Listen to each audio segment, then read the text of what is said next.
ऐसे कौन से टॉपिक्स हैं जिनके बारे में मैरिज से पहले डिस्कशन करना बहुत इंपॉर्टेंट है एक कपल के लिए? एक तो किड्स का फॉर श्योर, क्योंकि उस वजह से बहुत प्रॉब्लम्स आती है। मैंने अपने फैमिली में भी देखा हुआ है कि ये डिस्कशन ही नहीं हुआ because they were just living their life कि अभी बच्चे नहीं करने, बात नहीं करनी, एक होता है कि अभी तो हम बस Enjoy date कर रहे हैं। हाँ, तो अभी कौन कब बोल रहा है बच्चे करो, लेकिन प्लान तो करो कि करना है नहीं करना है, कितने करना है, वो भी एक बहुत बड़ी चीज होती है। Because I have known some people, the husband wanted 2 kids, the wife was like मेरी पहली प्रेगनेंसी बहुत टफ थी और मेरे को कोई हेल्प भी नहीं थी, तो एक बच्चा इनफ है। लेकिन हस्बैंड ने इंसिस्ट किया, बहुत इंसिस्ट किया, मतलब ही वाज लाइक नहीं, 2 तो चाहिए ही। कनाडा में ही है वो लोग। एंड एक बार हम पार्टी में मिले भी थे एंड द वाइफ, सारी लड़कियां थी तो बातें हो रही थी पेरेंटिंग की, और उसने बोला कि मेरे हस्बैंड ने तो मुझे बोला है कि अगर दूसरा बच्चा नहीं किया तो I will divorce you. What? Yeah, and she said it in front of like 10-15 girls. So हम तो सब चुप हो गए कि अरे अब बोले क्या। बट ये होता है कि पहले शायद उन्होंने ये बात ही नहीं की, और उनकी अरेंज मैरिज है तो शायद वो मौका भी नहीं मिला उन्हें कभी डिस्कस करने का। तो मुझे लगता है अरेंज मैरिज में और करनी चाहिए ऐसी बात। हाँ, कोई भी मैरिज हो, ultimately they ended up having a second kid. तो अभी शायद हस्बैंड भी खुश है, but it takes a toll on the woman also. अगर उसको नहीं चाहिए और हस्बैंड को चाहिए, पहले डिस्कस क्यों नहीं कर सकते आप?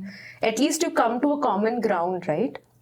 सो that is one thing. Again कि जॉब करना है, Yes. बिजनेस करना है, कि फाइनेंस कैसे संभालना है। एंड वर्क अगर आप इफ यू आर एक्सपेक्टिंग कि the mom works after having kids, तो कितना वर्कलोड उस पे है कि आप हेल्प करोगे अराउंड द हाउस और not. If you are expecting कि वो मॉम जॉब भी कर ले एंड वो सुबह अपनी वर्क जॉब भी कर ले और घर आके काम भी कर ले, दैट्स नॉट पॉसिबल। और साथ साथ कि अच्छी भी दिखे, सब कुछ हो ताकि हस्बैंड का भी मन बना रहे।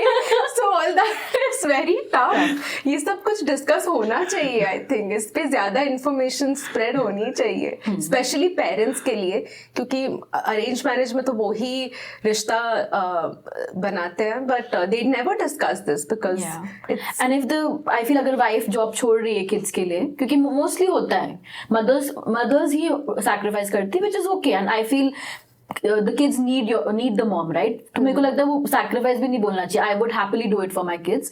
तो बट एक रिस्पेक्ट मिलनी चाहिए from the other family members कि ठीक है इसने अपनी जॉब छोड़ी है किड्स के लिए, तो हम उसका थोड़ा हेल्प कर दें, हम उसको रिस्पेक्ट से ही देखें। ये नहीं कि अब जॉब छोड़ दी तो she is good for nothing. हाँ, ऐसा नहीं होना चाहिए। ये भी कॉमन है, बहुत कॉमन है। हाँ, And क्योंकि फिर then- उसकी वैल्यू नहीं रहती घर पे। और फिर कुछ सालों का गैप आ जाता है, and even if she wants to join later, वो कॉन्फिडेंस भी नहीं रहता, सपोर्ट भी नहीं मिलता। फिर आगे पेरेंट्स मतलब इन लॉज बोलता है या हस्बैंड बोलता है कि अब तो बच्चे स्कूल जा रहे हैं, अब तो उनको पढ़ाई में भी ध्यान चाहिए, तो इट्स बेटर कि you don't work only. But she might क्या करोगी ज्वाइन करके? हाँ, अब क्या करोगी? वैसे भी 4-5 साल का गैप हो गया है, और शायद दूसरा बच्चा प्लान करना हो तो फिर वैसे ही पॉसिबल नहीं है। तो ये सारी चीजें डिस्कस होनी चाहिए कि करने हैं बच्चे तो कितने करने हैं, कितना एज गैप अब आपके हाथ में नहीं है, but at least have a little bit of clarity is what I would say.